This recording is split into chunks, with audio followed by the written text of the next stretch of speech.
I work for an organization called Advocacy Incorporated, and we're actually a nonprofit disability organization, and often represent individuals with mental illness in the civil system. Now, we have had a lot of crossover in dealing with persons with mental illness in the criminal justice system, as that's where everybody's ending up now. And you know, recently, I'm sure everybody's aware of the huge increase that everybody had in the jails for persons who were found incompetent to stand trial and waiting restoration services at state hospitals. And we had actually worked on a civil suit to try to get the MHMR to increase capacity so that individuals could move out of the jail systems and into either state hospitals or community programs. And in fact, because of that, there has been some development of outpatient competency restoration programs. There's like 4 pilot projects right now in place around the state that I think other counties may want to look to in developing in their areas as well. What these do is, and it's for misdemeanors or felonies, but it allows an individual to be restored to competency in the community and not necessarily having to go to a state hospital. And I know everybody thinks they should go to a state hospital, but we're not going to get more beds. Legislature's not going to fund any more beds. And so people are going to wait in the jails. And the more they wait in the jails, the more civil patients that you have that could be accessing civil services and end up civilly in the hospital will backdoor themselves through the criminal justice system. Because there's not the services available. They end up with the misdemeanor charges, the trespass, the indecency, the intoxication, and they end up into the jail systems. And that's another area where we've gotten involved. Once in the jail systems, a lot of jails aren't mental health facilities. They don't know how to appropriately treat persons with mental illness, and people decompensate tremendously. Just being in that type of a setting, and people will end up decompensating. And that just makes the entire process slow down and sometimes come to a stop, to a standstill. With Harris County, we got involved with the Harris County Jail due to some conditions within that system. And they've absolutely transformed their mental health system in their jail.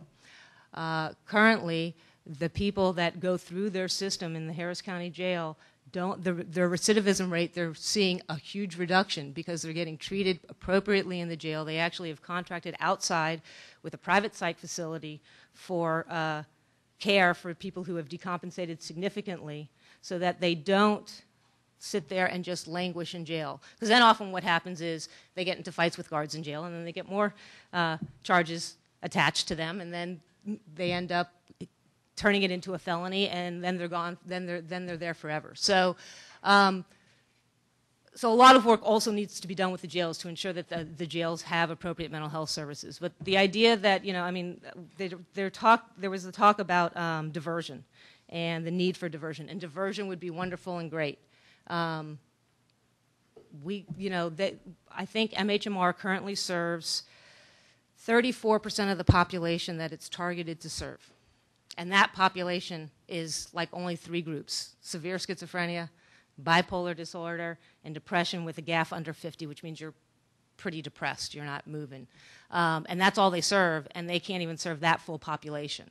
So the idea that we're going to get diversion where people are going to receive the services that they really need in the community is probably not likely. And right now, due to our wonderful financial situation, probably even less likely. And again, the idea that we're going to get, I think there needs to be creative solutions because the idea we're going to get hospital beds is also probably unlikely. The legislature is going to be dealing with state schools right now because of all the problems that have been in the newspaper with all the Texas state schools. They're going to be dealing with TYC because of all the problems that have been in the paper about TYC. So the idea that they're going to be funding mental health or more mental health beds in the state hospital is not likely. I think that Travis County and Harris County do a really good job of working with, talked about a collaborative process. That process should include your MHMRs. You need to include your local MHMRs, and even state MHMR and Takumi, because they've got people all over the place. But you need to include everybody in that process. It's really important to include the MHMR people.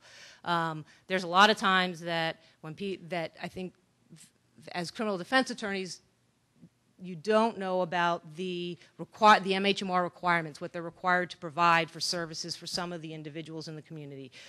When there are 3 or more hospitalizations, there are these increased services that are required. And so it would be really helpful to have to sit and talk with your local MHAs about what they can or can't provide.